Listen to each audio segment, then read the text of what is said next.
perguntar para o Alexandre Baldi, para o secretário Alexandre Baldi, e também para o Aveleda, a visão internacional da WRI, como ficam, para o Baldi, os cronogramas de obras previstos para a mobilidade agora com a crise?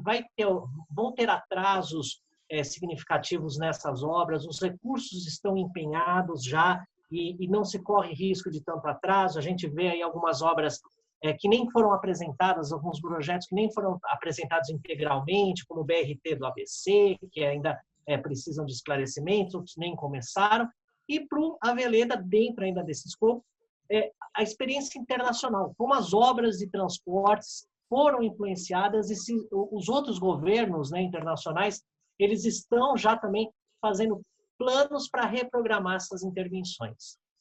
Só antes do secretário responder, essa foi a pergunta mais feita na nossa transmissão. Tem o Jean Kleber, o Leonardo Machado e muitos outros que fizeram essa pergunta no que diz respeito ao andamento das obras. Desculpa, secretário. Nada que isso, estamos aqui para poder escutar e buscar esclarecer. Adamo, grande pergunta pelo fato de que é uma preocupação que era de todos nós. O momento da pandemia, a implementação do isolamento, do confinamento, ocasiona essa brusca queda da atividade econômica e, consequentemente, da capacidade de arrecadação por parte dos entes, sejam prefeituras, sejam os governos estaduais.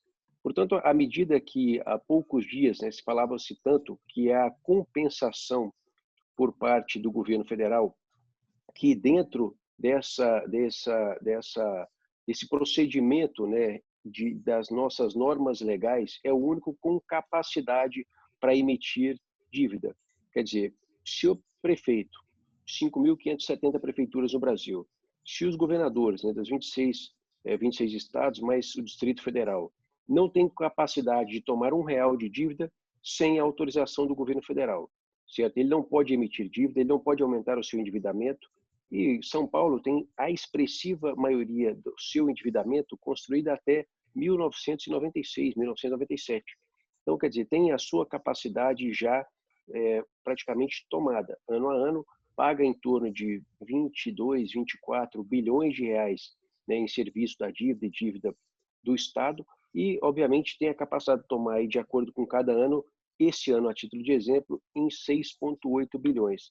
Isso vai gerando, com essa compressão, como nós já falamos, da capacidade orçamentária, quer dizer, o orçamento é aquilo que o Estado arrecada em tributos e repasses e tudo mais. O Estado de São Paulo deve enviar a Brasília em torno de 222, 225 bilhões de reais anualmente em arrecadação. E recebe do governo federal em torno de 18 a 22 bilhões de reais em repasses, sejam obrigatórios ou sejam em transferências através de programas específicos como o PAC ou outros para o Estado de São Paulo. Portanto, esse descasamento é onde se diz o Estado de São Paulo é rico, não precisa de ajuda. Mas o Estado de São Paulo tem a maior população do Brasil, tem os maiores problemas de planejamento urbano do Brasil, porque essa realidade que foi imposta, que nós discutimos há pouco, é uma realidade colocada. Nós colocamos as pessoas de renda mais baixa para cada vez mais longe e depois nós permitimos a construção dos conjuntos habitacionais dessas regiões longevas. E lá não havia, como não há um emprego. Portanto, todos os dias, a Aveleda conhece bem, vocês também, nós trazemos um Uruguai da Zona Leste para o centro da cidade e devolvemos no fim do dia o Uruguai de volta à Zona Leste. Então, todo investimento que se faz, ele é realmente pouco perto da necessidade e, obviamente, da qualidade que todos que moram em todas essas regiões possam, no dia a dia, passar pelo, seja o transporte individual, seja, sobretudo, no transporte público. Então, as obras do governo do Estado de São Paulo, dada essa aprovação da medida que a compensação de parte da arrecadação da receita do ICMS, principalmente, que São Paulo, com a sua capacidade industrial, com a sua capacidade de consumo, tem uma importância do imposto ICMS muito diferente do que o Piauí, do que Alagoas, do que a Paraíba, ou do que o Amazonas ou o Acre, enfim. Mas o Estado, a composição do nosso Congresso, é essa representação de cada unidade federativa da nossa nação. Portanto, foi aprovada essa compensação do tributo ICMS, da perca de arrecadação pelos entes estaduais e municipais com o ISS, mas foi numa forma não específica do tributo que o governo do Estado perde a sua arrecadação. Portanto, nós, com a sanção que ainda não ocorreu, dessa medida de ajuda aos governos estaduais e municipais, e não é uma ajuda com pedido de favor. Por isso que eu quis mencionar aquilo que o Estado de São Paulo envia a Brasília todos os anos em arrecadação dos cidadãos do Estado de São Paulo. Então, São Paulo não está pedindo favor, está pedindo esmola ao governo federal nesse momento. Até eu não quero criticar, não é de posição política, nada, mas é uma decisão absolutamente em termos daquilo que arrecada e daquilo que recebe. Agora, é claro que as eventuais necessidades de outros estados possam ser tão ou mais importantes, enfim, de acordo com a política pública que é determinada pelo governante em Brasília. Mas, nesse momento, o Estado precisa, porque aqui tem a maior população, a maior concentração, enfim, de todas as suas características, que é a realidade. E as obras de mobilidade, que hoje detêm o orçamento público do governo do Estado, nós temos recebido a autorização do governador João Dória para que elas sejam continuadas, tal como a extensão na linha 4 amarela, Morumbi até Vila Sônia, que é o nosso desejo entregar até dezembro deste ano, tal como os investimentos das implementações de sistemas, enfim, que a CPTM iniciou e que nós buscamos retomar com essa capacidade orçamentária, como a melhoria da linha 11 Coral, que é uma linha muito necessária, haja vista que vai se fazer a concessão da linha 8 e 9, que são importantíssimas linhas que ligam, né, regiões, uma muito carente, que é a zona sul da cidade, outra extremamente populosa, como a zona oeste, e que de fato vem trabalhar. E até temos um potencial, porque muita gente daqui também do centro urbano expandido da cidade de São Paulo trabalha na zona oeste, em cidades como Barueri, Osasco, enfim. Então, né, nos dois pontos poderia ser um ganho expressivo. Outros contratos são de financiamentos, portanto, já se tomou o espaço fiscal do Estado de São Paulo em anos anteriores, tal como a conclusão da linha 17 Ouro, quando nós tivemos aí da Justiça, do Tribunal de Justiça, a autorização para que ela possa ser definitivamente retomada. Temos o contrato de empréstimo já assinado, enfim, ali não há necessidade de recurso, e outras que eu poderia aqui mencionar, certo? Mas projetos novos, o Adamo, e a todos que perguntam, realmente esses estão sobrestados do ponto de vista da capacidade, até mesmo da capacidade de retomada, atividade econômica, qual será o tamanho da atividade econômica após a pandemia do coronavírus. Então, obviamente, há o investimento do Estado na sua capacidade, que havia ou buscava a sua retomada de capacidade. O governo federal, o que ele pensa, o que ele pode fazer e contribuir desses investimentos também que os estados necessitam, porque mobilidade aqui é premente esse investimento. E, obviamente, todos os projetos que o governo do estado, né, detinha como o seu planejamento. Então, eles estão sendo avaliados de acordo com essa realidade, mas o BRT-ABC, como foi um compromisso do governador no ano passado, nós estamos evoluindo, sim, certo? Dada essa condição da pandemia, a Procuradoria-Geral do Estado ela teve que focar muito na saúde, em todos os problemas que nós vivenciamos e estamos vivendo, né? Começamos aí desde o início na operação de saúde, que é muito complexo, seja para a compra de insumos, de equipamentos, como você falou, o respirador parece muito simples, mas o mundo inteiro precisou dele ao mesmo tempo. Então, era um artigo de luxo, algo que era básico, algo que era comum em qualquer momento da nossa atividade, em qualquer momento da nossa vida. Em dado momento, em 2020, o mundo todo precisou do mesmo produto. Portanto, alguns países usaram da sua capacidade financeira, do seu poderio econômico, para que pudesse, então, receber esses equipamentos de modo prioritário ou mais avançado do que outros. Então, esse é um problema sério que enfrenta-se em todos os estados no Brasil, porque realmente o chinês ele ainda estava na crise quando iniciou os demais países, aí foram os italianos, os espanhóis, os americanos, os alemães, enfim, os coreanos, todos correram para comprar o mesmo equipamento e ele, até hoje, ainda não há uma adequação, né, uma normalização da sua comercialização. Portanto, só para responder o ponto do BRT-ABC, nós continuamos a elaboração dessa condição, só aguardamos os pareceres finais da Procuradoria-Geral do Estado para que a gente possa realmente fazê-lo ao conhecimento do público para que ele possa ser definitivamente iniciado. Então, esse é um dos poucos projetos que, neste momento, que não havia sido iniciado, que nós mantemos ele em evolução para que ele possa ser aí dentro de todas essas possibilidades atuais, né, da nossa rotina A nossa, que eu digo assim, da Procuradoria-Geral do Estado, das demais secretarias do governo do Estado que precisam estar elencadas, dado essa condição, nossa expectativa era colocar em março esse projeto para ser conhecido do público. Mas, infelizmente, tivemos essa condição da pandemia que nos impediu de colocar. Mas agora nós queremos e acreditamos que vai ser possível concluí-lo até o mês de junho, para que a gente possa, então, colocar o conhecimento público e definitivamente, então, deslanchar com o projeto do BRT-ABC.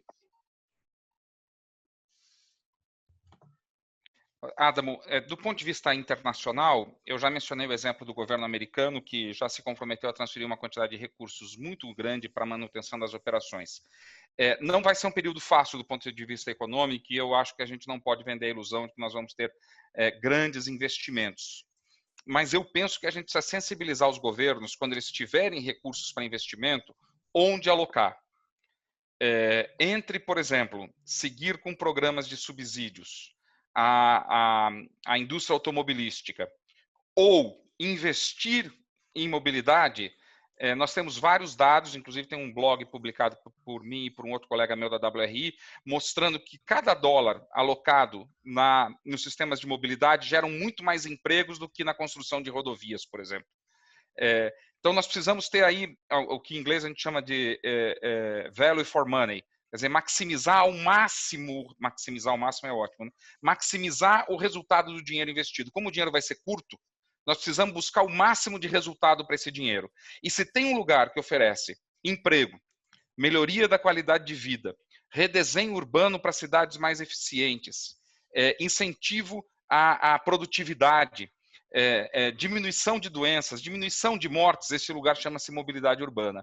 Então tem uma disputa política, claro, o pessoal de outras áreas vão disputar este recurso. Nós precisamos estar preparados com argumentos, dados e números que mostrem como os recursos transferidos para a mobilidade urbana podem alocar. Por exemplo, um programa que nos ajude a substituir a frota de ônibus a diesel por ônibus elétricos. Isso teria um impacto brutal se a gente tivesse um anúncio de que o governo federal poderá financiar uma compra massiva de ônibus elétricos. Muitos fabricantes poderiam vir para o Brasil, novas fábricas, novos empregos, uma nova forma de operar os ônibus, redução de poluição nas cidades, ou seja, toda uma cadeia de suprimentos poderia ser criada numa agenda sustentável, verde e conectada à mobilidade urbana. Mais um exemplo só. Só para complementar, nada que isso, estamos aqui para poder ir juntos, né? Uma conversa franca. Só para concluir, uma outra forma, o secretário mencionou bem da resistência a corredores de ônibus. A Prefeitura de São Paulo anunciou recentemente que ela está triplicando a capacidade dela de fazer intervenções nas ruas. Tapa-buraco, recapeamento, melhoria da sinalização. Olha que beleza desenhar faixas exclusivas de ônibus. É barato, é quase de graça e melhoraria muito a eficiência, reduziria os custos e melhoraria a qualidade e a atratividade do sistema de ônibus para o período pós-pandemia. Sem dúvida alguma, Aveleda.